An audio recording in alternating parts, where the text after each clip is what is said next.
Assalamualaikum warahmatullahi wabarakatuh.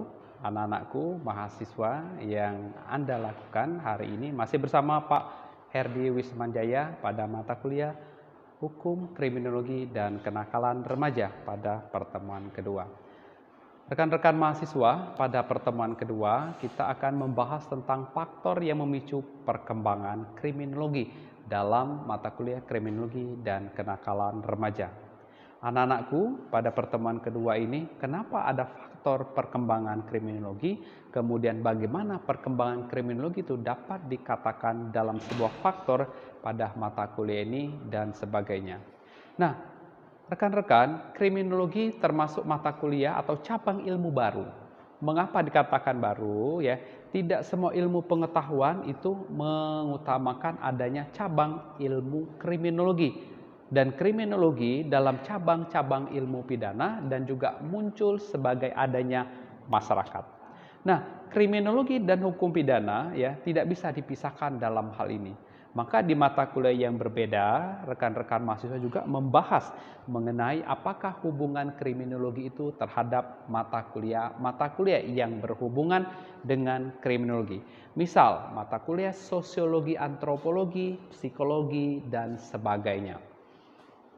Nah, rekan-rekan, di sini kita akan membahas bahwa ya, ilmu kriminologi yang pertemuan ke-1 sudah dibahas apa itu kriminologi, bagaimana hubungan kriminologi dengan ilmu pengetahuan dan sebagainya. Maka dalam ilmu kriminologi dan faktor memicu perkembangan kriminologi ini kita akan membahas ya mengenai kenapa kriminologi itu dapat dikatakan dalam sebuah ilmu yang harus dipelajari oleh tingkat universitas atau perguruan tinggi. Mungkin rekan-rekan masih ingat bahwa Homo homini lupus. Nah, itu sudah menjadi sebuah ya fenomena yang terjadi di antara mata kuliah kriminologi dan tindak pidana yang ada di seluruh dunia. Nah, manusia menjadi serigala bagi manusia yang lain. Artinya, sebagai makhluk sosial, mahasiswa itu akan memakan manusia yang lain atau akan menzolimi manusia yang lain selama diberikan dua hal yang signifikan. Satu, kekuasaan, dua, wewenang. Nah, di dalam hal menghubungkan tentang kriminologi, ya, keperluan orang yang berbeda. Kenapa dikatakan dalam keperluan yang berbeda? Nah, kan pada pertemuan ke-1 Bapak sudah membahas juga norma-norma yang ada dalam masyarakat mengenai ilmu kriminologi ini. Maka manusia menjadi serigala atau manusia yang lain atau manusia saling memakan manusia itu menyebabkan faktor-faktor kriminologi akan meningkat. Atau adanya masyarakat yang bergabung dalam suatu wilayah, masyarakat yang bertemu dalam sebuah wilayah, adanya kanalisasi masyarakat yang juga dapat bertemu, maka disitulah penyebab dan hal yang menyebabkan kriminologi itu perlu dipelajari dalam ilmu pengetahuan dalam hal ini. Rekan-rekan mahasiswa, dalam pasal 10 Kitab Umum Hukum Pidana juga mengatakan ya, menurut Kors di sana juga tentu bahwa kriminologi atau faktor-faktor penyebab kriminologi itu ada di sana diatur. Nah, menurut ahli ya Thomas More mengatakan bahwa sanksi baru bukanlah faktor utama memacu ya efektivitas dari hukum pidana. Maka pendapat dari Thomas More ini juga dampaknya sangat besar terhadap ilmu kriminologi saat ini. Kenapa? Dia mengatakan bahwa ya hukuman atau sanksi yang diberlakukan kepada orang-orang yang melakukan tindak pidana itu tidak menjadi jerah atau tidak menjadi sanksi atau tidak membuat efek yang signifikan terhadap faktor penyebab adanya kriminologi, apalagi dalam mempelajari mata kuliah kriminologi dan kenakalan remaja yang akan kita bahas selanjutnya. Nah, perkembangan ya hukum pidana dan hukum acara pidana yang ada di Indonesia saat ini masih berkiblat dari Eropa. Sehingga apa yang ada dalam KUHP dan KUHAP yang ada di hukum pidana itu erat hukumannya terhadap hukum yang ada di Indonesia. Maka perkembangan kriminologi yang dibawa dari Eropa sampai dengan sekarang berjalan sangat signifikan ajak dan perkembangannya juga dilakukan oleh undang-undang dan lain sebagainya. Rekan-rekan mahasiswa, ya, dalam perkembangannya, kenapa ada kriminologi? Kenapa ada faktor perkembangan? Bagaimana perkembangan kriminologi itu dapat diartikan dalam ilmu pengetahuan dan khususnya sejarah dari kriminologi? Misalnya yang A, ketidakpuasan terhadap hukum pidana. Tidak ada yang puas dalam hukum pidana, ya. Keadilan yang berbicara di pengadilan tidak serta-merta memberikan masyarakat rasa adil yang sepenuhnya.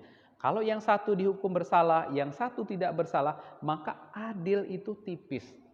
Adil itu menurut masyarakat semuanya dapat keadilan dan tidak ada hukuman. Jelas dalam hukum pidana dan hukum acara pidana, adil itu tentu ada yang dapat ingkrah sanksi bersalah dan yang kedua tidak bersalah. Maka hukum pidana kalau kita tarik lagi dalam sejarah abad ke-16 dan ke-18 ya, semata-mata dijalankan atau menakut-nakuti saja dalam menjatuhkan sanksi kepada kepada para tersangka dalam hal ini yang terjerat hukum pidana. Maka menakut-nakuti dalam hal ini tanpa mengedepankan sanksi yang jelas dalam perkembangan ilmu kriminologi menyebabkan juga banyak hal yang harus dipelajari. Nah, rekan-rekan, perkembangan ilmu kriminologi ya atau faktor perkembangan ilmu kriminologi tentu kita berkiblat kepada Eropa. Ya, kalau kita lihat di sana ada Montesquieu ya tahun 1689 kemudian sampai dengan 1755, kemudian ada Recio 1712 sampai 1778, dilanjutkan oleh Voltaire 1649 sampai 1779. Maka kalau kita garis di sana, perkembangan ilmu-ilmu kriminologi yang dipelajari di Indonesia itu kiblatnya masih dari Eropa dan akan sama perkembangannya menjadi lebih menarik apabila disampaikan dalam perkembangan dan faktor penyebab kriminologi. Rekan-rekan, ya, ada beberapa ya 8 prinsip yang disebutkan oleh para ahli yang tadi mengatakan bahwa perkembangannya itu dari tahun ke tahun, dari abad ke abad, perkembangan kriminologi sampai sekarang dipelajari dalam ilmu pengetahuan. Kedelapan prinsip itu yang pertama, perlunya dibentuk suatu masyarakat berdasarkan prinsip sosial kontrak. Nah, sosial kontra ya, ada prinsip sosial kontrak dalam masyarakat ini itu bisa juga untuk mengklaster perkembangan ilmu kriminologi atau perkembangan dan faktor-faktor kriminologi di dalam masyarakat. Yang kedua ya, sumber hukum adalah undang-undang dan bukan hukum penyatuan hukuman oleh hakim. Berbeda dengan yang kita lakukan tentang Eropa kontinental dan ya yang dipelajari dengan seluruh pembelajaran Anglo-Saxon. Maka keputusan hakim di Anglo-Saxon itu berbeda dengan keputusan hakim yang ada di Indonesia menggunakan sistem hukum Eropa kontinental.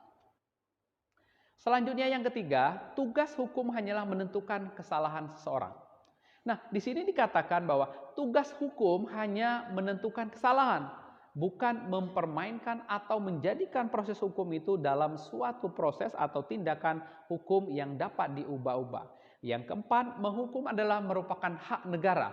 Maka dalam hal ini hak negara diberikan oleh konstitusional dan konstitusi mengatakan bahwa negara berhak menentukan hukuman dalam hukum pidana dan KUHP Kitab Umum Acara Pidana, tapi dengan ketentuan-ketentuan yang dilakukan itu. Yang kelima, kasus dibuat suatu skala perbandingan antara kejahatan dan hukuman. Keenam, motif. Nah, motif itu perlu digali dalam sebuah pengadilan. Mengapa? Menentukan perbuatan untung rugi sebab akibat dalam perkembangan faktor kriminologi ada di poin keenam itu. Ketujuh, menentukan besarnya kerugian. Nah, rekan-rekan ya mahasiswa, menentukan besar dan kecilnya kerugian hanya dalam pengadilan yang bisa nanti diingkrahkan apakah ada alat bukti atau ada novum atau bukti baru yang dihadirkan dan sebagainya. Maka pada poin ketujuh, menentukan besarnya kerugian ditimbulkan oleh suatu kejahatan, maka disitulah ketentuan bagaimana untuk memberikan hukuman serta bagaimana memastikan hukum itu bisa membuat jerah masyarakat atau para pelaku kejahatan. Dan yang terakhir adalah prinsip dari hukum pidana adalah sanksinya yang positif, ya. Demikian mahasiswa, pada pertemuan kedua kita telah membahas mengenai faktor-faktor dan perkembangan dari hukum kriminologi. Ya, sampai ketemu lagi rekan-rekan pada pertemuan berikutnya. Tetap semangat dan sehat untuk kita tetap belajar. Katakan bahwa kita belajar tidak ada masa untuk kapan kita memulai dan kapan kita berakhir. Sepanjang hayat hidup kita, sepanjang kita hidup, kita adalah pembelajar. Sekian, terima kasih. Wassalamualaikum warahmatullahi wabarakatuh.